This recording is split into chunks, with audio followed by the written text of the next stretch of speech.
అందరికీ శుభోదయం.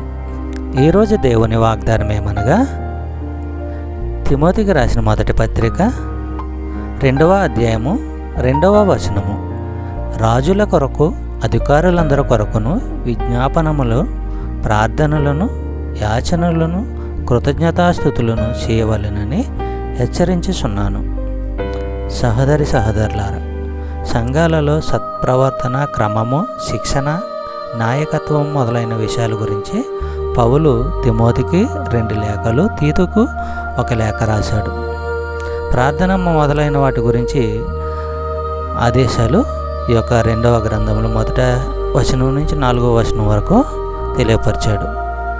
మొట్టమొదట మనుషులందరి కోసం దేవునికి విన్నపాలు, ప్రార్థనలు, మానవులు కృతజ్ఞతలు చేస్తూ ఉండాలి. మనము సంపూర్ణ భక్తి, గంభీరత కలిగి నెమ్మదిగా, ప్రశాంతంగా బ్రతికేలా రాజుల కోసము, అధికారులందరి కోసము కూడా అలా చేస్తూ ఉండాలి. పౌలు పాలకుల కోసం ప్రార్థన చేయాలంటున్నాడు కానీ వారిని విమర్శించాలని అనడం లేదు. క్రైస్తవ విశ్వాసుల ప్రార్థనలు దేశకాల పరిస్థితుల మీద ప్రభావం చూపిస్తాయని పౌలు అంటున్నాడు. సామెతలు 24వ అధ్యాయము 21వ వచనము మనము పరిశీలించినట్లయితే, నా కుమారుడా, యెహోవాను గణపరచుము, రాజును గణపరచుము, అలాగూ చేయని వారి జోలికి పోకుము. యెహోవా పట్ల ప్రతి విశ్వాసి భయభక్తులు కలిగి ఉండాలి, రాజును గౌరవించాలి.